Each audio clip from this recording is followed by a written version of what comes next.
One nation one election ఎందుకు? ఎవరి ప్రయోజనాల కోసం, ఎవరి దుష్ప్రయోజనాల కోసం, ఎవరి నిష్ప్రయోజనాల కోసం? అంటే పవర్లో ఉంటే ఏమైనా చేసేస్తారా?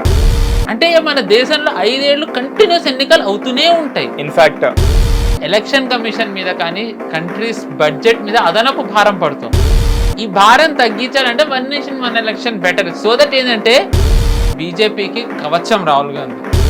ఇప్పుడు వన్ నేషన్ వన్ ఎలక్షన్ కూడా అవుట్ ఆఫ్ ద సిలబస్ వస్తే గనక కాంగ్రెస్ పార్టీ భవిష్యత్ అనేది ఇంకా లేదు. 1983లోనే ప్రపోజల్ వచ్చింది. అంటే ఎప్పుడు ఇందిరాగాంధీ గారి గవర్నమెంట్ ఉన్నప్పుడే, కేసీఆర్ అధికారంలో ఉన్నప్పుడు మోదీ గారు కేసీఆర్ గారిని కూడా పొగిడేవారు. రాజకీయం వేరు, అభివృద్ధి వేరు. రాజకీయం ఎప్పుడు కూడా అభివృద్ధికి ఆటంకం కలగకూడదని అనేవారు.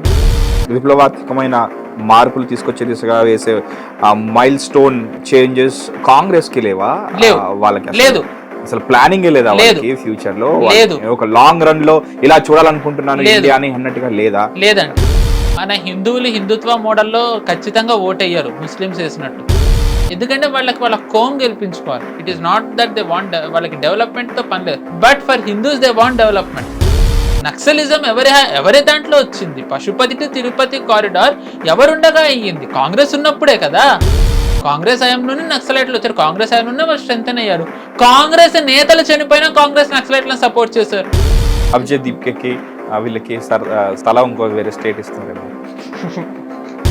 డీలిమిటేషన్ కే ఫారెన్ ఫోర్సెస్ ఇంత గొడవలు చేశాయంటే వన్ నేషన్ వన్ ఎలక్షన్ అంటే తగలెట్టేస్తారు. ఇటు ప్రేక్షకులకు నమస్కారం, నేను మీ Mahesh and we have political analyst Pavan Sri Harsha గారు విత్ సార్. నమస్కారం, welcome to Hit TV studio. Thank you for having me. చాలా కొత్త విషయాలు మాట్లాడుకోబోతున్నాము, చాలా ఇంపార్టెంట్ డిస్కషన్స్ చేసుకోబోతున్నాము. ఎందుకంటే చాలా విప్లవాత్మకమైన మార్పులు రాబోతున్నాయి రాజకీయాల్లో దేశవ్యాప్తంగా. Because of this one nation one election అని చెప్పేసి. ఎందుకు ఒకే ఎలక్షన్ ఉండాలి? ఇప్పటి వరకు జరిగినట్టు అంటే సాఫ్ట్వేర్లో ఒక సేయింగ్ ఉంటుంది, if it's working fine don't disturb it అని. సో అన్నీ సరిగ్గా నడుస్తున్నప్పుడు మళ్ళీ ఎందుకు వేలు పెట్టి దాన్ని కదిలించడం, దాన్ని మొత్తం పాడు చేయడం అన్నట్టుగా. ఇఫ్ ఇట్స్ వర్కింగ్ ఫైన్ దాన్ని అలా ఉండవచ్చు కదా. అలా కాదని వన్ నేషన్ వన్ ఎలక్షన్ ఎందుకు?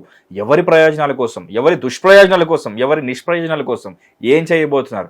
అంటే పవర్లో ఉంటే ఏమైనా చేసేస్తారా? అంటే అసలు అసెంబ్లీలో అండ్ లోక్సభలో ఎక్స్ట్రా సీట్స్ కట్టినప్పుడు అవన్నీ ఖాళీగా ఉన్నాయి కదా, ఎందుకు ఇవి అంటే అవన్నీ ఫిల్ అవుతాయి ఎలాగో ఫ్యూచర్ కోసం అని చెప్పేసి చెప్పడంలో అంతరార్థం ఏంటి? అంత విజన్తో అసలు ఎప్పుడు స్టార్ట్ అయింది? సో కాల్డ్ ఇప్పుడున్న పవర్లో ఉన్న వాళ్ళు ముందే పవర్లో ఉన్నప్పుడే ఆ దూరదృష్టితో విజన్తో ముందుకు వచ్చారా ఏంటి? లైక్ నాకు అన్నిటికీ ఆన్సర్స్ కావాలి, ఎక్కడి నుంచి మొదలు పెట్టాలి, సో దట్ మా హిట్ టీవీ ప్రేక్షకులకి లైక్ నీట్గా అరటిపండు ఒలిచి నోట్లో పెట్టినట్టు ఉండాలి. మీరే ఇష్టం, ఇంకా మీ ఇష్టం, over to you. First one nation one ఎలక్షన్తో మొదలు పెడదామండి. సో ఎస్, నిజంగానే వన్ నేషన్ వన్ ఎలక్షన్ అవసరం అంటే 100% నిజానికి అది అవసరమే. ఎందుకంటే ఇప్పుడు మామూలుగా మనం చూసుకుంటే గనక ఎన్నికలు మన దేశంలో 6 నెలలకోసారో ఏడాదికి ఒకసారో జరుగుతూ ఉంటాయి. అలా జరుగుతూ ఉండడం వల్ల ఏమవుతుందంటే పలానా రాష్ట్రాల్లో కానివ్వండి, కొన్నిసార్లు పలానా దేశాల్లో కానివ్వండి, అభివృద్ధికి ఆటంకంగా మారుతున్నాయి. ఇప్పుడు ఉదాహరణకు చెప్పాలంటే మనం చూసుకున్నట్టయితే గనక ఇప్పుడు కిందటి ఒక 2-3 నెలల క్రితం బెంగాల్లోను, దాని తర్వాత తమిళనాడులో, అస్సాం, కేరళ, పుదుచ్చేరి ఇలాంటి 5 రాష్ట్రాల్లో మనకి ఎన్నికలు అవుతూ ఉన్నాయి. ఇప్పుడు ఎన్నికలు అవుతూ ఉండేసరికి ఏంటి, ఎన్నికల నగారం మోగిందంటారు. దానికి ఒక 2 నెలలు ప్రచారాలు ఉంటాయి. వీటి వల్ల ఏంటంటే ఎన్నికల కోడ్ రావడంతో అక్కడేమీ ప్రకటించలేరు. సరే, అది అయిపోయింది అనుకుని వేరే దానికి మూవ్ అవుదాం అనుకుంటే ఇంకొక పార్ట్లో ఎన్నికలు అవుతాయి. అంటే మన దేశంలో 5 ఏళ్ళు కంటిన్యూస్ ఎన్నికలు అవుతూనే ఉంటాయి. ఇన్ఫాక్ట్ ఈ ఎలక్షన్స్ అవుతున్న టైంలో అల్లరి మూకల్ని, దాడులు జరగకుండా బలగాలు దింపడానికి వాళ్ళు స్టేట్ మారుతూనే ఉండాలి. కరెక్ట్. ఇప్పుడు నిజానికి కొన్నిసార్లు బార్డర్ లో ఉన్న వాళ్ళని తీసుకొస్తారు, కొన్నిసార్లు ఆర్మీ వాళ్ళని తెస్తారు అవసరమైతే. బెంగాల్లో జరిగినట్టు. ఈవెన్ బెంగాల్ అని ఒక్కటే కాదండి, వేరే చోట్ల ఇప్పుడు కొన్ని పెద్ద స్టేట్స్ ఉంటాయి. సో దానికోసం సెంటర్ నుంచి వేరే వాళ్ళని తెప్పడం ఎక్సెట్రా రకరకాల కారణాలు ఉంటాయి. And the most important thing, ఇవన్నీ కాకుండా దీనివల్ల ఎలక్షన్ కమిషన్ మీద కానీ కంట్రీస్ బడ్జెట్ మీద అదనపు భారం పడుతుంది. ఈ భారం తగ్గించాలంటే one nation one election better. So that ఏంటంటే ఒక్కసారి 5 ఏళ్లకు ఒక్కసారి ఎన్నికలు జరిగినట్టయితే భారం ఉండదు, ఒకటి అభివృద్ధికి ఎటువంటి ఆటంకం ఉండదు. ఇది వీళ్ళు చెప్పేది. To some extent it is correct. But నా వ్యక్తిగత అభిప్రాయం ఏంటంటే ఖచ్చితంగా విదేశీ శక్తులని దెబ్బ కొట్టడానికే ఇది జరుగుతోందని నేను నమ్ముతా. ఒక కారణం, ఎందుకంటే మొన్న ఇది అయినప్పటి నుంచి మనం ఆడుకుంటున్నాం ఏది ఈ డీలిమిటేషన్ FCRA వచ్చే ముందర నుంచే మనం దీని గురించి మాట్లాడుకుంటున్నాం. పార్లమెంట్ సెషన్ స్టార్ట్ అవ్వక ముందర, పార్లమెంట్ సెషన్ స్టార్ట్ ఆ జంతర్ మంతర్లు ఏదైతే గొడవ జరిగిందో నేను అప్పటి నుంచి అంటూనే ఉన్నాను, ఇది ఈ బిల్స్ ఆపడానికి, ఇంకోటి రెజిమ్ చేంజ్ చేయడానికి, దీని ప్రభావం వచ్చే ఎన్నికల మీద పడేలా చేయడానికి అని చెప్పి. సో అంటే ఎన్నికలు వస్తున్నాయి అంటే ఎన్నికల ముందర వీళ్ళు ఇలాంటి ఒక రకమైన అనీజీ సిచ్యువేషన్ క్రియేట్ చేసి కంట్రీని ఒక హ్యావోక్లోకి తీసుకెళ్తూ ఉంటారు. సో ఇమాజిన్ 5 ఏళ్లకే ఒక్కసారి ఎన్నికలంటే 4.5 years they cannot do anything. Stable government ఉంటుంది irrespective of what it is. But I believe it will be only BJP. There is no doubt about it. అంత నమ్మకం ఏంటండి మీకు? As long as Rahul Gandhi ఇస్తే బీజేపీకి డోకా లేదు. ఓకే, రాహుల్ గాంధీ ఉన్నంత వరకు బీజేపీకి కవచం Rahul Gandhi. There is no one who can touch BJP. In fact Modi గారు కూడా రాహుల్ గాంధీ కిందనే వస్తారు. నేను అంత బయాస్డ్ రాహుల్ గాంధీ విషయంలో, బీజేపీ క్యాంపెయినింగ్ లో.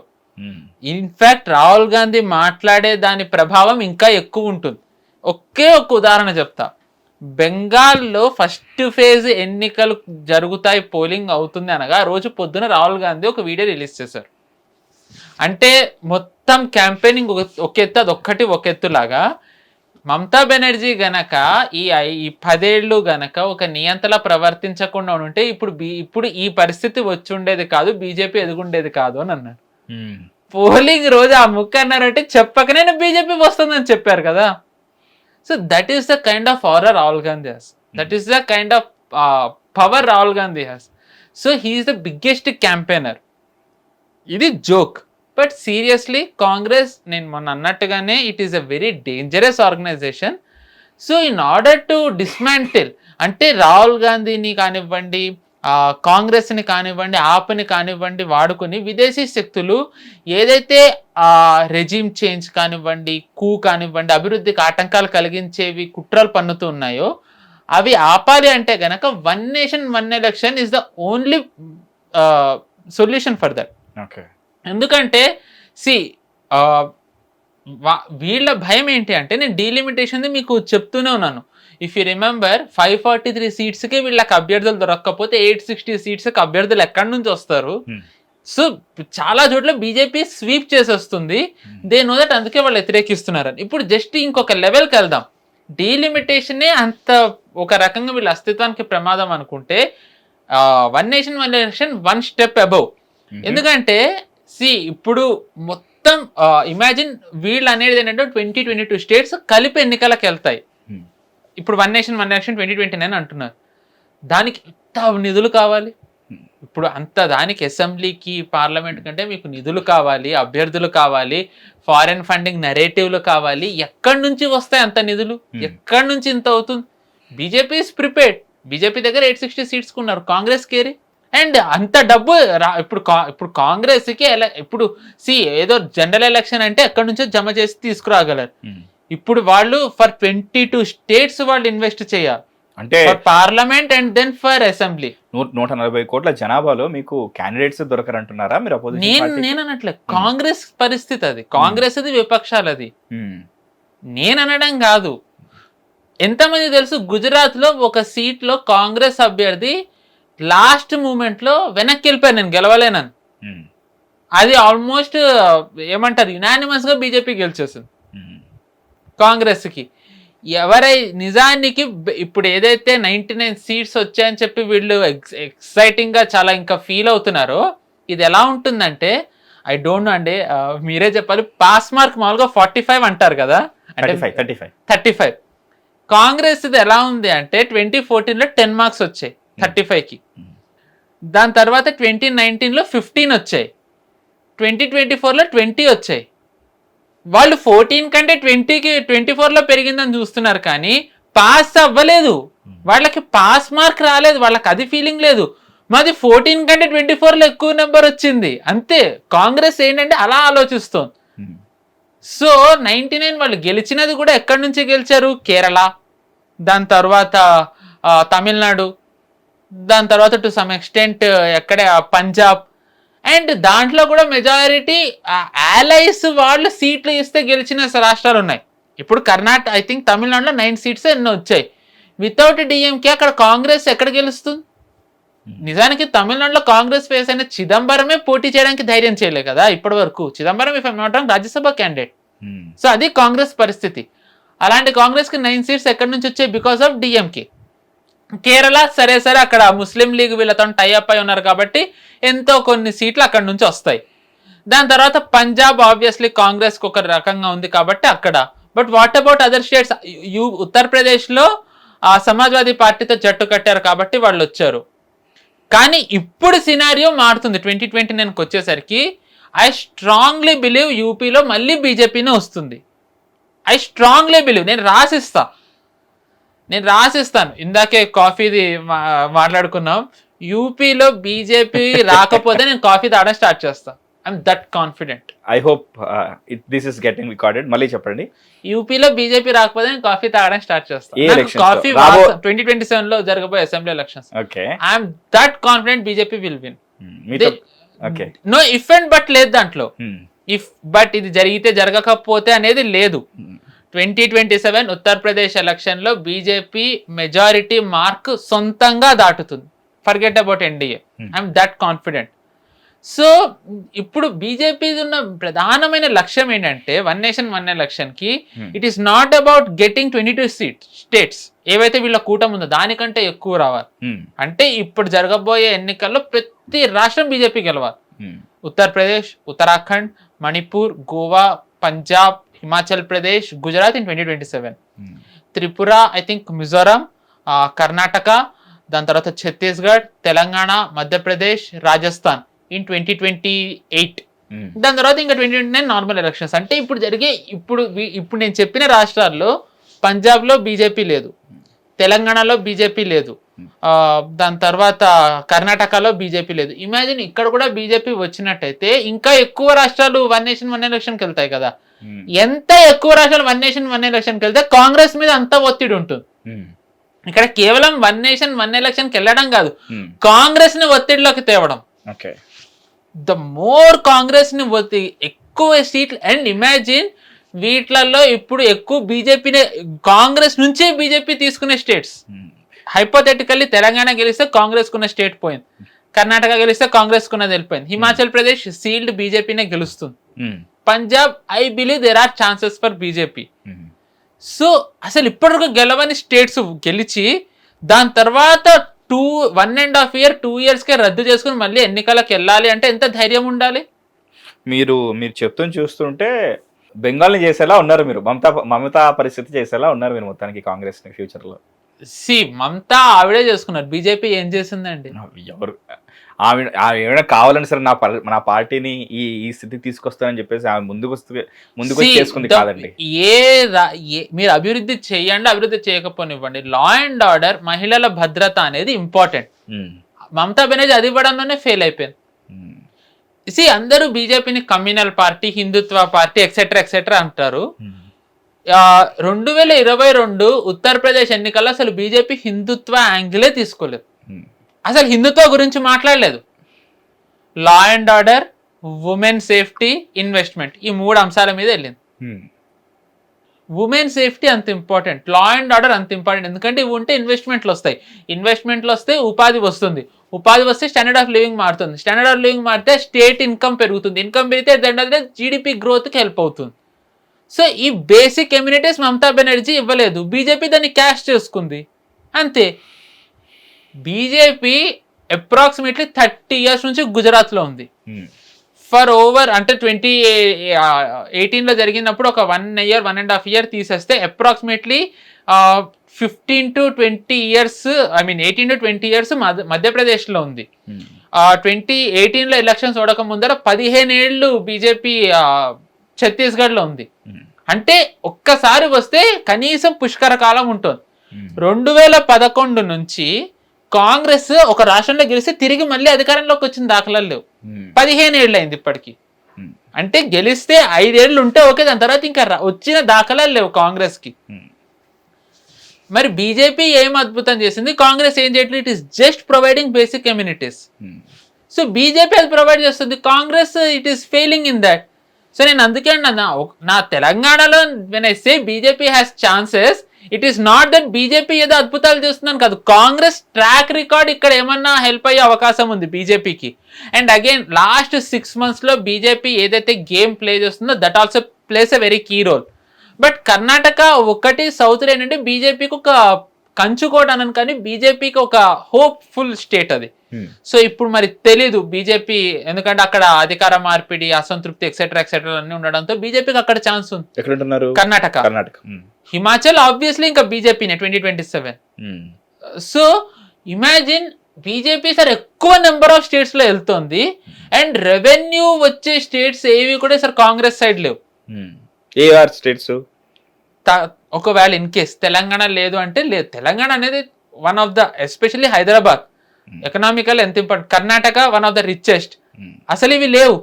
ఇవి లేకుండా ఒకవేళ ఎన్నికలకు వెళ్తే ఇన్ కేసు పంజాబ్ కూడా లేకపోతే బీజేపీ కాంగ్రెస్ కి సొంతంగా ఉన్న రాష్ట్రం ఏంటి అంటే కేరళ, జార్ఖండ్ కూటమితోని, తమిళనాడు కూటమితో, అంతే. Imagine the amount of pressure Congress కు ఉండేది. సో దీంట్లో రాజకీయం అన్యాయం ఏమీ లేదు, దీంట్లో రాజకీయమే ఉంది కదా. ఓకే, ఎందుకంటే నవ్వుతున్నారు అంటే ఇది కూడా ఏమన్నా అన్యాయం అన్నా? అయ్యో నేనేం అనట్లేదండి. నేను రీసెంట్లీ ఏదో మేము చూసాను, అందులో అంటే జస్ట్ లైక్ ఎంతవరకు నిజమో కాదు, మేము కూడా కాదు, కైండ్ ఆఫ్ స్టేట్మెంట్. యూపీలో చాలా మంది యోగి ఆదిత్యనాథ్ గారు ఉండేది అక్కడే కదా, యూపీలోనే కదా. సో ఇక్కడికి తమిళనాడు ముఖ్యమంత్రి టీవీకే విజయ్ గారు వస్తే బాగుంటుందని కోరుకుంటున్నారంట. సో నేను అంటే ఆయన పాపులారిటీ అక్కడ వరకు రీచ్ అయింది అన్నట్టుగా నేను ఆలోచిస్తున్నాను అనమాట. అది అక్కడ ఎంత రీచ్ అవ్వకపోతే దానికి సంబంధించిన ఆ సోకాల్డ్ ఆ టెంప్లెట్ మీ మీద నా వరకు వచ్చింది కదా, మరేమో ఇలా చెప్తున్నారు ఇప్పుడు. బట్ వాళ్ళేమో అలా కోరుకుంటున్నారు కదా, మీరేమో కాంగ్రెస్ పాలిత రాష్ట్రాలు ఏమో చాలా తక్కువగా ఉన్నాయి, అండ్ అందులో కూడా రిచ్ స్టేట్స్ ఏమీ లేవని మీరు అంటున్నారు. ఇన్ కేస్ ఇవి పోతే, ఇవి ఓడిపోతే సి ఇప్పుడు విజయ్ చేసింది అక్కడి వరకు ఏమంటారు, ఉత్తరప్రదేశ్ వరకు వెళ్ళింది అంటారు. సి యోగి ఆదిత్యనాథ్ గారిది 10 ఏళ్ల ముఖ్యమంత్రిగా అనుభవం, విజయ్ ఎన్ని నెలల అనుభవం. What did Vijay do so much that it influenced Uttar Pradesh people? And ఇప్పుడు మీరు కనుక one nation one India one nation one election వచ్చిందంటే కనుక ఇప్పుడు 3 ఏళ్ళకే ఆయనది, 3 ఏళ్ళు కూడా కాదు 2 ఏళ్ళకే కట్ అయిపోయింది. నేను అదే అన్నా. అండ్ కానీ ఆయనకు దాని ముందర 10 ఏళ్ల అనుభవం ఉంది, 10 ఏళ్ల అనుభవం ఉంది. నేను అదే అన్నా. అయిపోయింది. ఈవెన్ సేస్ ఇది కేవలం బీజేపీ రాజకీయం అనుకుంటే ఇది చాలా డేంజరస్ గ్యాంబుల్ కూడా బీజేపీకి. గెలిచి వెంటనే ఆ రాష్ట్రాలని మళ్ళీ ఎన్నికల్లోకి పంపడం అంటే అది నిజానికి అంత తేలికైన అంశం కూడా కాదు కదా. ఇమాజిన్ ఇప్పుడు బెంగాల్ కూడా ఎన్నికల్లోకి వెళ్ళాలి, బెంగాల్ కూడా మళ్ళీ ఎన్నికల్లోకి వెళ్ళాలి. So it is not like BJP ఏమి కంప్లీట్ సేఫ్ ఉంది. బీజేపీ కూడా గ్యాంబుల్ చేస్తుంది, బట్ బీజేపీ ఏంటంటే ఈ టైం లోపు it is strengthening it self. And obviously వీళ్ళందరూ విపక్షాలు, వీళ్ళు గెలవకూడదు కాబట్టి బీజేపీ రాజకీయంగా వీళ్ళని ఏవైతే చేయాలో వీళ్ళు వల్నరబుల్ అయ్యేలా బీజేపీ అది చేస్తోంది. అందుకే వాళ్ళు ఇప్పటి వరకు మొన్నటి వరకు పార్లమెంట్ అవుతున్నప్పుడు ఏంటంటే వాళ్ళు జస్ట్ డీలిమిటేషన్ ఒక్కటే అనుకున్నారు. మేబీ ఇప్పుడు వన్ నేషన్ వన్ ఎలక్షన్ కూడా అవుట్ ఆఫ్ ద సిలబస్ వస్తే గనక boss I'm telling you, Congress party భవిష్యత్ అనేది ఇంకా లేదు. ఐ థింక్ ఇక్కడ బీఆర్ఎస్, ఏపీలో వైసీపీ లాగే కాంగ్రెస్ ఉంటుంది, that is for sure. So and recently JPC I mean ఏదైతే వన్ నేషన్ వన్ ఎలక్షన్ మీద జాయింట్ పార్లమెంటరీ కమిటీ పెట్టారో ఆ కమిటీలో ఒక మెంబర్ కూడా అన్నారు వీఆర్ రెడీ అని. ఇన్ఫాక్ట్ వాళ్ళు అన్నది ఏంటంటే 1983లోనే ప్రపోజల్ వచ్చింది, 1983లోనే ప్రపోజల్ వచ్చింది. అంటే ఎప్పుడు ఇందిరాగాంధీ గారి గవర్నమెంట్ ఉన్నప్పుడే ఈ కాంగ్రెస్ పార్టీది సో కాల్డ్ స్ట్రాంగెస్ట్ లీడర్ అని వీళ్ళు ఎవరినైతే భావిస్తారో ఆ లీడర్ ఉన్నప్పుడే వన్ నేషన్ వన్ ఎలక్షన్ పెట్టాలని వచ్చింది. నిజానికి ఇదేమి ఫస్ట్ టైం జరుగుతున్నది కాదు, till 67 one nation one election ఉంది. దాని తర్వాత వీళ్ళు నచ్చని ప్రభుత్వాన్ని కూల్చుతుండడంతో వెళ్ళలేదు రాజకీయాలు, అంతే. ఒక విషయం చెప్పండి, ఇదే రూల్ అందరికి, బట్ ఫర్ ఎనీవన్ సేస్ రాజకీయాలు బీజేపీ ఏ ప్రభుత్వాన్ని కూల్చలేదు. మీరే ఒకసారి అన్నారు నేను ఇక్కడ రాజకీయాలు చేయడానికే ఉన్నాను కదా అని చెప్పేసి. ఖచ్చితంగా రాజకీయాల్లో అలాంటివి చేసినట్టయితే జనాలది యాక్సెప్టెన్స్ రాదు.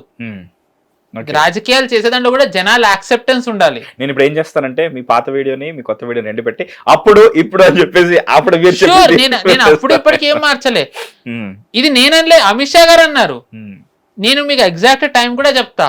కోవిడ్ సెకండ్ వేవ్ వచ్చే టైంకి ఆయన ఇచ్చిన ఇంటర్వ్యూ, కోవిడ్ దాని గురించి సంబంధించి ఇచ్చిన ఇంటర్వ్యూలో ఒక జాతీయ ఛానల్లో అమిత్ షా గారిని ఒక యాంకర్ అడిగారు, శరద్ పవార్ మీ మీద ఒక ఆరోపణ చేస్తున్నారు, మీరు అక్కడ ప్రభుత్వాన్ని కూల్చాలనుకుంటున్నారు అంటే హమ్ రాజనేత భయ్, హమ్తో రాజనీతి కర్తేనా, రాజనీతి అంటే నేను ఇంత గట్టిగా అరుస్తున్నా అంటే ఆయన టోన్ అలా ఉంటుందని చెప్తున్నా, మీ మీద అరుస్తున్నాను అదే అంటారు కదా, మేరా బస్ ఆవాజ్ ఐసా హై బహుత్ అచ్చా ఆదమీ వజహ బస్. రాజనేత అగర్ రాజనేత రాజనీతి నే కరేగా తో క్యా కరేగా అని అన్నారు ఆయన. సో ఏం చేస్తారు, బట్ బీజేపీ ఎప్పుడు కూడా గవర్నమెంట్ కూల్చలేదు. అండ్ ఇంకొక రాజకీయాలు చేసిందంటారా? అంతే. సి మహారాష్ట్రలో బీజేపీ శివసేన కలిసి వెళ్ళాయి, బట్ శివసేన కాంగ్రెస్ కలిసే, అదే ఓకే. 2020లో బీజేపీను జేడీయూ కలిసి ఎన్నికలకు వెళ్ళాయి, కానీ జేడీయూ కాంగ్రెస్ ఆర్జేడీ వచ్చాయి, ఇవన్నీ రైట్. బట్ బీజేపీ మాత్రం ఏమన్నా చేస్తే అది రాంగ్ అని జనాలే నిర్ణయిస్తారు. కాంగ్రెస్ నిజానికి చెప్పాలంటే 18లో వీళ్ళు ఏదైతే మెజారిటీ సింగిల్ లార్జెస్ట్ పార్టీ అయినా కాంగ్రెస్ గవర్నమెంట్ ఫామ్ చేస్తే బీజేపీ జేడీయూ వాళ్ళని ఎక్సెట్రా చేసి గవర్నమెంట్ ఫామ్ చేసుకుంది. బట్ 23లోకి వచ్చేసరికి జనాలు యాక్సెప్ట్ చేయలేదు, మళ్ళీ కాంగ్రెస్ కి ఇంకా ఎక్కువ మెజారిటీతో ఇచ్చారు. So let public decide. మీరు అన్నారు ఇప్పుడు మేము బెంగాల్లో ఇంత కష్టపడి 15 మేమంటే BJP. Okay, coming back to that neutral grounds, 15 సంవత్సరాలు కష్టపడి ఇప్పుడు బెంగాల్లో గెలిచాము, మేము కూడా వెళ్తున్నాము ఎలక్షన్స్కి, మేము కూడా వెళ్ళాల్సి వస్తుంది అని చెప్పేసి మీరు అన్నారు కదా. ఇప్పుడు ఇదే రూల్ అందరికీ వర్తిస్తుందని అడుగుతున్నాను, ఎందుకంటే ఇప్పుడు ఎన్డీఏ 22 స్టేట్స్, యూనియన్ టెరిటరీస్ లో కూడా అధికారంలో ఉంది కాబట్టి 2029లో వాటిని లోక్సభతో కలపడం గురించి ఇప్పుడు మనకి ఏదైతే చర్చ చేస్తున్నామో, ఇదే పరిస్థితిలో ఆపోజిషన్ పార్టీలు అధికారంలో ఉన్నా కూడా ఎవరైనా రాష్ట్రాలు ఉంటే ఇదే ప్రపోజల్ ని రూలింగ్ పార్టీ అంగీకరించేదా? ఇదే క్వశ్చన్ నేను వేరే పొలిటికల్ అనలిస్టులు కూడా అడిగాను. I want to ask you the same. నిజానికి బీజేపీ ఇందాక నేను 1983ది చెప్పాను కదా, ఇందిరాగాంధీ గారు ఉన్నప్పుడు వేసిన కమిషన్ అని. వాజ్పేయి గారు ఉన్నప్పుడు కూడా 1 నేషన్ 1 ఎలక్షన్ చేయాలని అన్నారు. వాజ్పేయి గారు ఉన్నప్పుడు కూడా నిజానికి 1 నేషన్ 1 ఎలక్షన్ చేయాలని అన్నారు. వాజ్పేయి గారు ఉన్నప్పుడు yes, between 1999 to 2004. I think if I'm not wrong exactly 2002లో ఇచ్చారు కమిటీలో. సో బీజేపీ ఎప్పుడు కూడా 1 నేషన్ 1 ఎలక్షన్ చెయ్యాలి అనే ఉంది BJP. It has been BJP stand అది. సో మోదీ గారు is trying that 1 nation 1 election, దాంట్లో ప్రాబ్లం ఏముంది? ఇంకా BJP is favourable, BJP okay అంటుంది. సి ద వెరీ ఇప్పుడు నిజానికి 83లో ఇచ్చింది. Why didn't no political party, I mean no political party అని కాంగ్రెస్ ఎందుకు ఇంట్రెస్ట్ చూపించలేదు? ఎందుకంటే పొలిటికల్లీ కాంగ్రెస్ కి బెనిఫిషియల్ కాదు అది. అప్పుడు ఆ కొన్ని సంవత్సరాలు ఏదైతే ఉండిందో అప్పుడు ఎందుకు అప్పుడున్న వాళ్ళకి బెనిఫిట్స్ ఏంటండి? టిల్ 67 ఇష్టరాజ్యం భరతుడి పట్టం, అంతే కదా.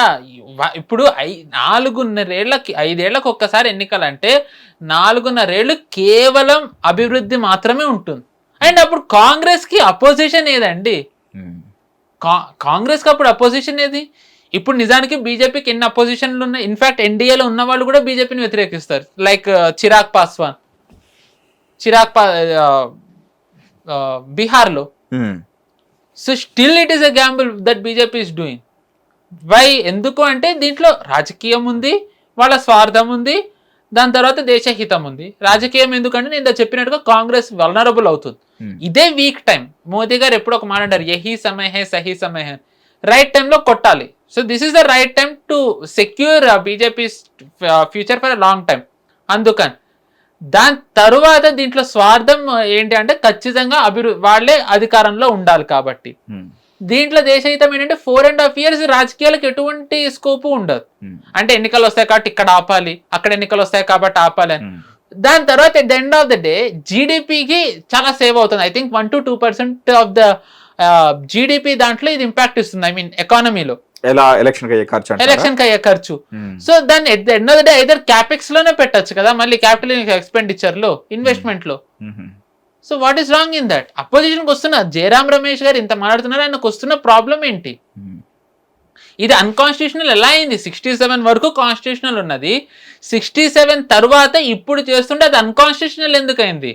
ఆయన చెప్పాల్సిన నిజం ఏంటి అంటే ఇది అన్కాన్స్టిట్యూషనల్ కాదు. ఇది ఏంటి అంటే 1 నేషన్ 1 ఎలక్షన్ ని ఎదుర్కొనే సామర్థ్యం, శక్తి ఇప్పుడు కాంగ్రెస్కి లేదు, ఇప్పుడు లేదు. అండ్ ఇది గనక జరిగినట్టయితే ఫారెన్ ఫోర్సెస్ ఎవరైతే కాంగ్రెస్ని ఇప్పటి వరకు ఎంకరేజ్ చేసి, ఫారెన్ ఫోర్సెస్ ఎవరైతే కాంగ్రెస్ను ఓ రకంగా స్ట్రెంథెన్ చేశారో వాళ్ళు కాంగ్రెస్ మీద పడిపోతారు. ప్రెషర్ కాంగ్రెస్ మీద ఒత్తిడి పెరిగిపోతుంది. ఇటు ఇంటర్నల్లీ మనీ లేక, స్టేట్స్ లేక, ఎక్స్టర్నల్లీ నీ మీద ఇంత ఇన్వెస్ట్మెంట్ చేశాను, వాట్ హ్యావ్ యూ, నీ రిజల్ట్ ఏంటని కాంగ్రెస్ని అడిగి, సో ఎనీ వే చూసుకున్నా సరే కాంగ్రెస్ మీద ప్రెషరే ఉంటుంది. Okay. So in order to avoid all this, Congress is saying ఇది అన్కాన్స్టిట్యూషనల్ ఎక్సెట్రా అని చెప్పి అని మొత్తం వీళ్ళు మాట్లాడుతున్నారు. But it is not unconstitutional. నిజానికి మోదీ గారిది ఒక ప్రిన్సిపల్ ఏంటి అంటే, ఎనీ గవర్నమెంట్ మ్యాండేట్ 5 years ఇస్తే 5 years రూల్ చేయాలి. నెవర్ ఎవర్ యాక్చువల్లీ ఏ గవర్నమెంట్ ని బర్తరఫ్ చేయకూడదని. మరి ఇప్పుడు డిజాల్వ్ అవుతుంది కదా. But it is 1 nation 1 election. Government Indira Gandhi కూల్చినట్టు కాదు, అక్కడ వాళ్ళ గవర్నమెంట్ లేదు కాబట్టి. ఇక్కడ ఎన్టీఆర్ గారిది చేసింది తెలిసిందే, అలా కాదు. ఇన్ఫాక్ట్ ఐ హోప్ ఇంకా ఎక్కువ 22 states కంటే ఇంకా ఎక్కువ వస్తే బెటరే. కేరళ ఒక్కటే కాంగ్రెస్ ఎక్కడ అధికారంలో ఉంటే అక్కడ కేరళ, జార్ఖండ్ 2 ఉంటే కనుక even TVK also come on board, I'm saying. I hope. ఎందుకంటే మొన్న సౌత్ సీఎంలతో మీటింగ్ అయింది తమిళనాడులో, అమిత్ షా గారు వెళ్ళారు. మామూలుగా ఏంటి డీలిమిటేషన్ దాని గురించి చర్చ అని అంటే కాంగ్రెస్ వ్యతిరేకిస్తుంది, విజయ్ కూడా వ్యతిరేకిస్తారు ఎక్సెట్రా అని అన్నారు. బట్ విజయ్ గారు ఇచ్చిన స్టేట్మెంట్ ఏంటంటే దక్షిణాది రాష్ట్రాలకు అన్యాయం జరగకుండా చూడండి అని అన్నారు. అంటే ఏంటి, అన్యాయం జరగకపోతే నేను సమర్థిస్తాననే కదా. ఎందుకు ఆయన అన్నారు, నేను మీకు చెప్పాను, DMK is actually endorsing delimitation, ఎందుకంటే కాంగ్రెస్ వ్యతిరేకిస్తుంది కాబట్టి అని. బట్ డిఎంకేకి ఉన్న ఇష్యూ ఏంటంటే, ఇప్పుడు నేను గనక డీలిమిటేషన్ ని సమర్థిస్తే, టీవీకే వ్యతిరేకిస్తే నా ఫ్యూచర్ ఉండదు. So bring TVK on board అని. ఇమాజిన్ ఇప్పుడు టీవీకే డిఎంకే ఒక్క తాటి మీదనే, కాంగ్రెస్ ఇస్ ఐసోలేటెడ్. ఆల్సో మీ ఫేవరెట్ పార్టీస్ అయిన టీఎంసీ అండ్ సిపిఐ, సిపిఎం ఏవైతే ఉన్నాయో ఒక కామన్ ఎలక్షన్ సైకిల్ పెట్టడం వల్ల state politics, regional issues importance తగ్గిపోయే రిస్క్ ఉందని ఆర్గ్యూ చేస్తున్నాయి. ఇప్పుడు స్టేట్ ఇవి తగ్గుతాయి ఎక్సెట్రా ఇవన్నీ ఏవైతే అంటారో 4.5 years మీ ఫేవరెట్ పార్టీస్ కూడా అని కూడా అన్నాను. yes I understood. పర్లేదు, అలాంటి లైటర్ వే నువ్వు ఉండాలండి. నాకు ఒక సెన్స్ ఆఫ్ హ్యూమర్ లేదు కాబట్టి మీ నుంచే రావాలి. మీకు అసలు డిస్ట్రాక్షన్ కూడా లేదు. yes so I understood that reference. Distraction లేదంటే నేను న్యూస్ తప్ప ఏమీ చూడననేగా. అదేనండి నేను okay okay on camera yeah మీకు న్యూస్ తప్ప పాలిటిక్స్ తప్ప డిస్ట్రాక్షన్ లేదని నా ఉద్దేశం. మళ్ళీ ప్రేక్షకులు ఏదో అనుకుంటారు. Okay right. సో ఇప్పుడు 4.5 ఏళ్ళు వీళ్ళు అభివృద్ధి ఏమి చేయకుండా ఉంటే దాని తర్వాత ఎందుకు వేస్తారు ఓటు? అండ్ ఇప్పుడు వీళ్ళు అంటున్నారు రీజనల్ ఆస్పిరేషన్స్ ఏవి పట్టించుకోరని. ఈ ప్రాంతీయ పార్టీల కింద ఉండే వాళ్ళకి ఆ ప్రాబ్లం ఉంటుంది, కానీ it is not for BJP. I can strongly సే కొన్ని దశాబ్దాల నుంచి రాజస్థాన్, మధ్యప్రదేశ్, హర్యానా మధ్య వాటర్ ప్రాబ్లం ఏదైతే ఉందో that has been solved. BJP ఇప్పుడు సాల్వ్ చేసింది వాటర్ ప్రాబ్లం. ఇప్పుడు కూడా ఇక్కడ కర్ణాటకకి తమిళనాడుకి మధ్య ఉన్నది మొన్న అమిత్ షా గారు కూడా సాల్వ్ చేయండి అని అన్నారు. సో వీళ్ళకి ఆ చిత్తశుద్ధి ఉండదు కాబట్టి వీళ్ళు ఇవన్నీ అంటారు, కానీ ఇట్ ఈస్ నాట్ లైక్ బీజేపీకి అలాంటిది లేదని. ఎలక్షన్ ఎప్పుడు జరిగినా సరే రెండోది బీజేపీ ఏమంటుంది, నేను అభివృద్ధి చేస్తానంటుంది. ఇప్పుడు మామూలుగా అధికారంలో ఉన్న పార్టీ వాళ్ళు ఎక్కడ అధికారంలో ఉంటే వాళ్ళు అక్కడే ఇస్తారు అని అంటారు. But the best example I tell, recently electronic design I think PLI production linked దాని మీద గవర్నమెంట్ కొన్ని 8,000 crores ఎంతదో వర్త్ మ్యానుఫ్యాక్చరింగ్ ది పర్మిషన్ ఇచ్చింది. హైయెస్ట్ అమౌంట్ దాంట్లో వెళ్ళింది తమిళనాడుకి, not for Gujarat, not for UP and definitely not for Maharashtra. So రాజకీయాలే చేయాలి. But when it comes to development, each and every state has to develop. ఎందుకంటే at the end of the day Modi గారు 2047లో వికసిత్ భారత్ అని ఏదైతే అంటారో అది అవ్వాలి అంటే ప్రతి స్టేట్ కూడా దాని కాంట్రిబ్యూషన్ చేయాలి. ఎందుకంటే every state has its own merits. In fact ఇక్కడ బీజేపీ వాళ్ళది మీరు గమనిస్తే గనక కేసీఆర్ అధికారంలో ఉన్నప్పుడు మోదీ గారు కేసీఆర్ గారిని కూడా పొగిడేవారు. ఇక్కడ వాళ్ళు అదే అనేవారు, మీరు పొగుడతారు మేము ఎలా అంటే. మోదీ గారు అదే అన్నారు, రాజకీయం వేరు, అభివృద్ధి వేరు. రాజకీయం ఎప్పుడు కూడా అభివృద్ధికి ఆటంకం కలగకూడదని అనేవారు మోదీ గారు. సో ద డిస్టింక్షన్ ఏదైతే ఉందో వీళ్ళకి అది అర్థం కాదు. So there is so much of clarity from BJP and BJP is very clear why they have to do 1 nation 1 election, why they want delimitation, why they want women reservation? Clarity నిజానికి opposition కి కూడా ఉంది. But the main వాళ్ళకు వచ్చిన problem ఏంటంటే వాళ్ళు నిజం చెప్పలేరు. మోదీ గారు అభివృద్ధికి ఆటంకం కలగకూడదని అనడానికి ఒక కారణం ఏంటి అంటే ఫారిన్ ఫోర్సెస్ కూడా నిజానికి ఇక్కడ స్కోప్ ఇవ్వకూడదని. ఎందుకంటే ఇది మనం వేగంగా ఎదగాల్సిన టైం. మీరు ఇప్పుడు భౌగోళిక రాజకీయాలు చూసుకున్నట్టయితే ఏదైతే సూపర్ పవర్ ఉందో అమెరికా, అది ఇంకా సూపర్ పవరే, కానీ అది on the path of decline లో ఉన్నట్టుగా కనిపిస్తోంది. డిక్లైన్ అవుతుందో లేదో మనం ఇంకా వేచి చూడాలి. But on the path of decline ఉన్నట్టుగా అయితే కనిపిస్తాం ప్రస్తుతం. చైనా ఎదగట్లేదు, అలాగని దాన్ని రెండో ప్లేస్ లో ఉన్న చైనా ఎదుగుతుందంటే చైనాను ఎదగట్లేదు. అంటే ఇప్పుడు ఒక వాక్యూమ్ ఉంది, అంటే ఎవరు కూడా కంప్లీట్లీ ఇంకొకరిని డిక్టేట్ చేసే పొజిషన్ లో లేరు. సో ఇదే కదా మనం ఎదగడానికి టైం, ఇదే కదా మనల్ని మనం మళ్ళీ విశ్వగురువుగా మార్చుకోవడానికి టైం, ఇదే కదా మనల్ని మనం స్ట్రెంథెన్ చేసుకోవడానికి టైం, ఇదే కదా మనల్ని మనం ఇండిపెండెంట్ గా ఒక పవర్ఫుల్ కంట్రీగా నిలబెట్టుకోవడానికి టైం. అది జరగాలి అంటే ఏవైతే క్లచెస్ మనకు ఉన్నాయో ఆ క్లచెస్ ని బ్రేక్ చేయాలి. దాంట్లో ఒకటి డీలిమిటేషన్, ఒకటి FCRA, దాని తర్వాత ఇంకోటి 1 నేషన్ 1 ఎలక్షన్, ఉమెన్ రిజర్వేషన్ అనేది ప్యూర్లీ పొలిటికల్ యాంగిల్. సో ఇలాంటి విజనరీ, ఇలాంటి విప్లవాత్మకమైన మార్పులు తీసుకొచ్చే దిశగా వేసే మైల్ స్టోన్ చేంజెస్ కాంగ్రెస్ కి లేవా? వాళ్ళకి లేదు, అసలు ప్లానింగ్ లేదా వాళ్ళకి ఫ్యూచర్ లో? ఒక లాంగ్ రన్ లో ఇలా చూడాలనుకుంటున్నాను ఇండియా అని అన్నట్టుగా లేదా? లేదండి. Why should I only mention Congress like TMC, TVK, CPI, CPM, మిగతా పార్టీలు ఏవైతే ఉన్నాయో వీళ్ళెవరికి లేవా? And everyone want to win and see themselves in national level కదా. ఆబ్వియస్లీ ఇప్పుడు నేను చిన్న పార్టీ, ప్రాంతీయ పార్టీ అయినా కానీ ఎవెన్చువల్లీ రేపు పొద్దున నా ఆరా అంతా అందరికి, జస్ట్ లైక్ మీరు అంటారు కదా రాహుల్ గాంధీ గారికి ఇంత ఆరా ఉందని చెప్పేసి, అలా నా ఆరా అందరికి అలా వ్యాప్తి చెంది నేను national level prime of course PM అవ్వాలని చెప్పేసి ఉంటుంది కదా. సో అలా ఆ విజనరీ లీడర్ మీకు ఈ so called, why should I mention so called, మీరు అన్నట్టుగా కేరళ, జార్ఖండ్, తమిళనాడు ఇలాంటి రాష్ట్రాల్లో ఒక్క లీడర్లు కూడా మీకు ఎక్కడ కనిపించట్లేదా? లైక్ ఎవరు మీకు మంచిగా ఒకరైనా కూడా? కాంగ్రెస్ విజనరీ లీడర్ అని అన్నారు. నేను అన్నది మీరు నన్ను అడిగారు. నిజంగా కాంగ్రెస్ లో విజనరీ లీడర్ ఒక్కరున్నారు, PV నరసింహారావు గారు. ఆయనకి ఇచ్చిన గౌరవం ఏంటి? ఆయనకి ఇచ్చిన గౌరవం ఏంటండి? నేను ఇదివరకే అన్నా, ఇప్పుడు మోదీ గారు ఏదైతే వాళ్ళు ఇచ్చారేమో అది సరిపోవట్లేదని మీరు అంటున్నారేమో. ఏమిచ్చారు?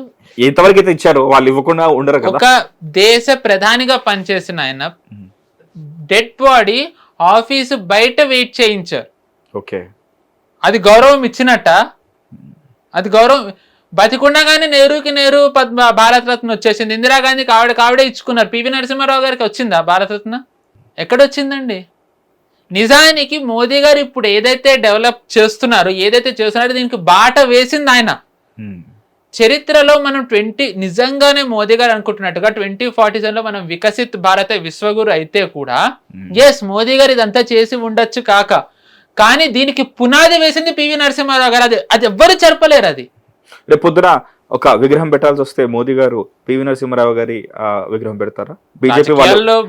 బీజేపీ శ్రేణులు వాటిని అంగీకరిస్తాయా? ఎందుకంటే ఫస్ట్ ఆఫ్ ఆల్ బహిరంగంగా చెప్తారా ఒక సభలో, నేను ఏదైతే చేస్తున్నానో సరే ఎగ్జిక్యూషన్ కి ఇంప్లిమెంటేషన్ కి హ్యాండ్ నాదై ఉండొచ్చు, బట్ ఐడియా జర్మినేషన్, బట్ దీనికి ఆద్యులు మాత్రం ఈయన చెప్తారా? మన్ కీ బాత్ లో మోదీ గారు ఇది ఆల్రెడీ చెప్పారా? Modi PM Narendra Modi about PV Narasimha Rao అని కొట్టండి, మన్ కీ బాత్ లో ఆయన చెప్పారు PV నరసింహారావు గారి గురించి. ఒకసారి ఆయన పార్లమెంట్ లోనే అన్నారు, PV నరసింహారావు గారికి మీరు ఇచ్చిన గౌరవం ఏంటో అందరికీ తెలుసు అని.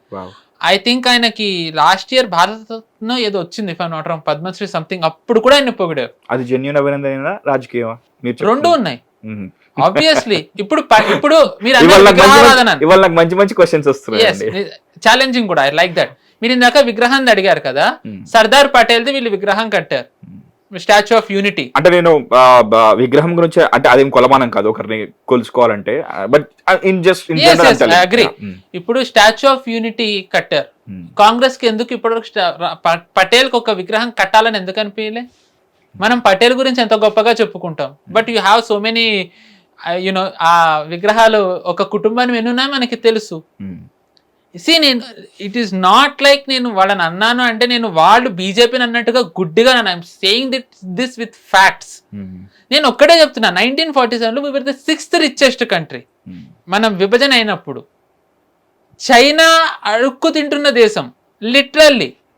నేను ఏదో జస్ట్ లైక్ లిటరల్ అడుక్కు తింటున్న దేశం. దాని తర్వాత ఇజ్రాయెల్ అప్పుడే ఫామ్ అయిన దేశం. ఈ రోజు అవి ఎక్కడ ఉన్నాయి, మనం ఎక్కడ ఉన్నాం? ఈ రోజు ఆ దేశాలను మనం ఇక్కడ ఇన్వెస్ట్ చేయమని అడుగుతున్నాం కదా. స్టిల్ ఇజ్రాయెల్ ఎంత దేశం? ఐ థింక్ కేరళ అంత కూడా ఉందో లేదో, బట్ స్టిల్ ఇజ్రాయెల్ మనం ఇక్కడ ఇన్వెస్ట్ చేయమని అడుగుతున్నాం. వై? 1960s 70sలో వీళ్ళు ఇప్పుడు మన జీడిపి ఇంత అయిందంటే జీడిపి గురించి మాట్లాడకండి, పర్ క్యాపిటా జీడిపి గురించి మాట్లాడండి అని అంటారు. పర్ క్యాపిటా జీడిపిలో చైనా మనకంటే వెనకుంది, కానీ పాకిస్తాన్ మనకంటే ముందుంది. పాకిస్తాన్ మనకంటే ముందుంది. Can you believe? 1971 వార్ అందరం ఏమంటాం, మనం గెలిచామని అంటాం కదా. That is what everyone says కదండి. అవునండి. బట్ 1971 వార్ ఇప్పుడు అంటే ఒక యుద్ధం అయిన తర్వాత ఎకనామిక్ లాస్ అనేది ఇన్ఎవిటబుల్, ఎందుకంటే జరుగుతుంది, ఎందుకంటే రిసోర్సెస్ అన్ని దాని మీద పెడతారు కాబట్టి. కానీ 1971 వార్ నుంచి మనకంటే తొందరగా పాకిస్తాన్ కోలుకుంది, మనం కోలుకోలేదు. వై? మనకి ఫుడ్ క్రైసిస్ వచ్చింది. ఎందుకు ఫుడ్ క్రైసిస్ వచ్చిందంటే ఇండియన్స్ ఎక్కువగా తింటారని చెప్పి జవహర్లాల్ నెహ్రూ బీబీసీకి చెప్పారు. 1991 టైం కల్లా ఇప్పుడు IMF ముందర ఎలా అయితే పాకిస్తాన్ బిచ్చ పట్టుకుని అడుక్కు తింటోందో, 91 టైం కల్లా మనం ఆ పరిస్థితికి ఎందుకు వచ్చాము? మన దగ్గర రిసోర్సెస్ ఉన్నప్పుడు మనం ఎందుకు వాడుకోలేకపోయాం? 91లో 40 years అనేది ఎంత వాల్యుబుల్ టైం ఒక కంట్రీ డెవలప్మెంట్కి. చైనా ఎప్పుడు మొదలైంది డెవలప్మెంట్? మేబీ ఇన్ 78, 80sలో మొదలైంది. In just 30 years what did China achieve? సరే, ఇదంతా చరిత్ర. రీసెంట్లీ రేవంత్ రెడ్డి గారు కూడా అన్నారు, రేవంత్ రెడ్డి గారు belongs to Congress, we also know, and Telangana CM కూడా రాబోయే 2029లో కూడా మేమే గెలుస్తామని చెప్పేసి ఆయన చెప్పారు. అంత ధీమాగా చెప్పారు, అంత కాంక్రీట్గా సాలిడ్గా చెప్పారు. ఆయన విషయాన్ని కూడా మీరు అంటే సరే, ఆయన లీడర్గా చూస్తున్నారా, సీఎంగా చూస్తున్నారా, లేకపోతే ఒక విజనరీ కాంగ్రెస్ లీడర్గా ఒక స్టాండ్ అయితే ఉంటుంది కదా? కాంగ్రెస్ విజన్ రెండు కలపలేరు. ఎందుకంటే even if you wants to develop he cannot. ఎందుకంటే at the end of the day Congress లో ప్రతి ఒక్కళ్ళు ఒక కుటుంబానికే answerable. There is no doubt. If but దాంట్లో లేదు, అందరికీ తెలిసిందే అది, ఎంత ఎవరన్నా. ఒకవేళ ఆయన చెయ్యాలి అనుకున్నా ఆయన కొన్ని కంపల్షన్స్ ఉంటాయి. డెవలప్మెంట్ లో కాదు. యూపీలో 10 years లో రివర్స్ మైగ్రేషన్ జరిగింది. తిరిగి మళ్ళీ ఆ ఊరికే వచ్చారు. పెట్టుబడులు పక్కన పెట్టండి, వలస వెళ్ళిపోయిన వాళ్ళు కార్మికులు తిరిగి మళ్ళీ యూపీకి వెళ్ళిపోయారు. In the span of 10 years వలస వెళ్ళారు అంటే అక్కడ ఉద్యోగాలు లేవనేగా. ఎందుకు లేవు ఉద్యోగాలు? ఎందుకు? యూపీ మన దేశంలో అతి పెద్ద రాష్ట్రం, ఎందుకు ఉద్యోగాలు కల్పించలేకపోయారు? సో అలాంటి వాటికి విజన్ ఉండాలి. సో ఇప్పుడు ఈ 12 ఏళ్లలో సో యూపీ మోడల్ ఒకటే లైక్ ఫేస్ ఆఫ్ డెవలప్మెంట్ గా చూపించుకుంటాం, ఇంకా మిగతా రాష్ట్రాలు కూడా ఉన్నాయి కదా? ఆబ్వియస్లీ ఉన్నాయి. అన్నిట్లో కూడా ఇలాంటి రిజల్ట్స్ వచ్చాయి. Yes, without result no party can sustain for a long time. ఎందుకంటే మన హిందుత్వ మోడల్లో ఖచ్చితంగా ఓటయ్యారు ముస్లిమ్స్ వేసినట్టు. నేను అనడం కాదు. మనం భాగ్యనగర వాసులం, మీరే చెప్పండి, ఓల్డ్ సిటీ డెవలప్డా? Is it developed? దాన్ని నిజాంలో ఎప్పుడో డెవలప్ చేశారు కదండి, మళ్ళీ దానికి డెవలప్మెంట్ అవసరం? రియల్లీ? నిజంగా మీ నవ్వే చెప్తోంది. But still Owaisi is the MP for a long time. ఒక ఓవైసీ ఎంపీ, ఇంకో ఓవైసీ ఎమ్మెల్యే. వై? ఎందుకంటే వాళ్ళ కోమ్ గెలిపించుకోవాలి. It is not that they want, వాళ్ళకి డెవలప్మెంట్తో పని లేదు. But for Hindus they want development. Develop చేయకుండా ఈ గుజరాత్లో అన్ని ఇయర్స్ నుంచి బీజేపీని పెట్టారు. డెవలప్ చేయకుండా మధ్యప్రదేశ్లో అన్ని ఇయర్స్ నుంచి బీజేపీని పెట్టారు. హోమ్ స్టేట్ లో వేరే స్టేట్స్. మధ్యప్రదేశ్ హోమ్ స్టేట్ కాదు కదా. Chhattisgarh 15 years. Chhattisgarh home state ఎలా అయింది? Chhattisgarh is not the home state. Chhattisgarh ఎలా గెలిచారు? నక్సల్స్ కి ఒక రకంగా అడ్డా కిందన ఉన్న ఒడిస్సాలో ఈ రోజు మీకు సెమీ కండక్టర్ ప్లాంట్స్ వచ్చాయి. బస్తర్లో ఈ రోజు సంస్థలు పెట్టుబడులు పెడుతున్నాయి. బస్తర్ నేను ప్రత్యేకంగా చెప్పక్కర్లేదు. సో డెవలప్మెంట్కి నేషనల్ సెక్యూరిటీ ఎంత ఇంపార్టెంట్. ఆ నేషనల్ సెక్యూరిటీ ఉండాలంటే ఇంటర్నల్ ఎలిమెంట్స్ని ఎవరైతే ఆటంకాలు కలిగిస్తున్నారో వాళ్ళని కూకటి వేలతో సహా పెకిలించి వేయాలి. అది నిజానికి ఇది కొన్ని ఏళ్ల నుంచి జరుగుతున్నాయి కదా. బీజేపీ 12 ఏళ్ళు చేసింది కాదు, 2-3 years జరిగింది. కాంగ్రెస్ ఎందుకు చేయలేకపోయింది? ఇన్ఫాక్ట్ వాళ్ళు పుట్టింది ఎవరి హయాంలో? అది నక్సలిజం వచ్చింది ఎవరు అధికారంలో ఉన్నప్పుడు? అవి రెండు వేరు వేరు సంఘటనలుగా మనం గుర్తించలేమా? ఎవరి హయాంలో పుట్టిందని అన్నారు కదా. ఆబ్వియస్లీ అండి, okay. నక్సలిజం ఎవరి దాంట్లో వచ్చింది? పశుపతి టు తిరుపతి కారిడార్ ఎవరుండగా అయ్యింది? కాంగ్రెస్ ఉన్నప్పుడే కదా.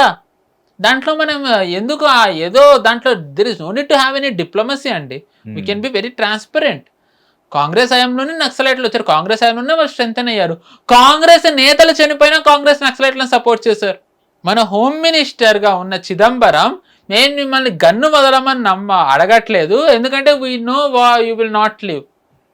ఒక హోమ్ మినిస్టర్ అంత బలహీనంగా, అంత నిస్సహాయంగా మాట్లాడితే ఏమి ఇంకా కంట్రీ పొజిషన్ ఉన్నట్టు? అందుకే అన్ని బాంబ్ బ్లాస్టులు జరిగాయి. ఈరోజు షహజాద్ మొన్న August 15th టైంకి షహజాద్ భట్ అనే పాకిస్తానీ టెర్రరిస్ట్ 200 మందిని తోని కలిపి మ్యాసివ్ బ్లాస్ట్ కూడా 200 మందిని వీళ్ళు పట్టుకున్నారు. అందరికీ షహజాద్ భట్ ఇది అప్పటి నుంచే ఉంది, కానీ నేను షహజాద్ భట్ని నవంబర్ నుంచి నేను ట్రాకింగ్ చేస్తున్నా. నవంబర్లో for the first time Shahzad భట్టిది వచ్చింది. అంటే November, December, January, February, March, April, May, June, July, August 8 నుంచి 9 నెలలు సెంట్రల్ ఏజెన్సీస్, రా, IB, NIA, maybe possibly military intelligence, వీళ్ళందరూ కూడా షహజాద్ భట్టిని 9 నెలల నుంచి ఇతన్ని ఒక్కొక్కటి డిస్మాంటిల్ చేస్తూ వచ్చారు. ఓకే, 9 నెలలు. నేను మీకు కావాలంటే next time if you want to speak, in fact ఇప్పుడే టైం ఇస్తే కూడా ఐ కెన్ సే ఏ నెలలో ఏమేమి వీళ్ళు మాడ్యూల్స్ బస్ట్ చేశారని. ఇంత చేస్తే పవన్ ఖేడా ట్వీట్ చేసి అసలు ఇది మీరు ఇంతవరకు ఎందుకు ఎదగని ఇచ్చారని చెప్పి అడుగుతున్నాడు. బాస్, ఇండియన్ ముజాహిదీన్ ఎవరు ఎదగని ఇచ్చారు? పిఎఫ్ఐని ఎవరు ఎదగని ఇచ్చారు? మీ హయాంలో జైపూర్ బ్లాస్టులు జరిగాయి, 26/11 జరిగింది, భాగ్యనగరంలో 3 బ్లాస్టులు జరిగాయి, జైపూర్ బ్లాస్టులు జరిగాయి. రాష్ట్రంలో ఐ డోంట్ నో ఎంతమంది గుర్తుందో కానీ మనకి పబ్లిక్ అనౌన్స్మెంట్లు వచ్చేవి కదా, మిస్టీరియస్ బ్యాగులు ఉంటే చెప్పండి, ఎక్సెట్రా ఎక్సెట్రా. ఇప్పుడు ఎక్కడున్నాయి? మెట్రోల్లోనే మనకు అవన్నీ కనపడవు, మెట్రోలోనే మనం వినం అవన్నీ. సో వెన్ కాంగ్రెస్ డెవలప్మెంట్ అంటే తాలిబాన్ సెక్యులరిజం ని కలిపినట్టే. అందరూ ఛాలెంజ్ ఎక్కడి నుంచి ఏ ఛాలెంజ్ వస్తాయో అనలైజ్ చేస్తారేమో. సో ఎందుకంటే ఇది చాలా రెవల్యూషనరీ చేంజ్. ఇప్పుడు డీలిమిటేషన్ కే ఫారిన్ ఫోర్సెస్ ఇంత గొడవలు చేశాయంటే 1 నేషన్ 1 ఎలక్షన్ అంటే తగలెట్టేస్తారు వాడు. సో మీరు దాన్ని కంటైన్ చేస్తూ మీరు ఇక్కడ వాళ్ళని కన్సెన్సస్ లోకి తీసుకుని దాన్ని జనాల్లోకి తీసుకెళ్ళి అర్థమయ్యేలా చెప్పి అప్పుడు దాన్ని తీసుకురావాలి. I think government is working on that. Hopefully next వచ్చే సెషన్లోనో మేబీ ఇన్ 27 or 28లో వస్తుందేమో చూద్దాం. I hope it comes in 2029 it self. అర్థమైంది కదా, డీలిమిటేషన్కి అంత చేసినప్పుడు దీనికి ఇంకెంత చేస్తారో అన్నారు. ఆ చేసే వాళ్ళు ఎవరు? మీరు, నేను, ఈ కామెంట్ సెక్షన్లో ఇప్పుడు కామెంట్ చేయబోయే వాళ్ళు. మీకేమనిపిస్తుంది? ఈ 1 నేషన్ 1 ఎలక్షన్ ఉండాలా? దీనిలో ఉండే ఛాలెంజెస్ ఏంటి? How useful is this going to be? Please let us know in the comment section. And Pawan Sri Harsha garu, thank you so much for coming to Hit TV and letting us know how important and me perspective maaku తెలియజేసినందుకు. Stay tuned to Hit TV. This is Mahesh. Hit TV app, ఇందులో short news, live news, entertainment shows, movies, digital magazines తో పాటు మీ జిల్లా వార్తలను కూడా ఫ్రీగా చూడొచ్చు. ఇంకెందుకు ఆలస్యం? వెంటనే హిట్ టీవీ యాప్ ని డౌన్లోడ్ చేసుకుని ఫ్రీగా ఎంటర్టైన్మెంట్ పొందండి. Hit TV app. Hit TV app. Please download Hit TV app. Hit TV app ని ఫ్రీగా డౌన్లోడ్ చేసుకొని ఎంజాయ్ చేయండి. మీకు నచ్చిన ఎంటర్టైన్మెంట్ కోసం హిట్ టీవీ యాప్ ని ఫ్రీగా డౌన్లోడ్ చేసుకొని ఎంజాయ్ చేయండి. హిట్ టీవీ యాప్ ని డౌన్లోడ్ చేసుకుని ఆస్వాదించండి, ఆశీర్వదించండి. ఇంతమంది సెలబ్రిటీలు హిట్ టీవీ యాప్ ని డౌన్లోడ్ చేసుకోండి అని చెప్తున్నారంటే ఎంత మంచి యాప్ ఆలోచించండి. అమెరికా అమెరికా అమెరికా అమెరికాలో చదవాలనుకునే వాళ్ళకి విశ్వసనీయమైన పేరు మన శౌర్య కన్సల్టెన్సీ. UK లో 1 year masters, UK లో 1 year masters, 2 years work permit up to 5 years visa. Contact Saurya Consultancy. Contact 89851 89851.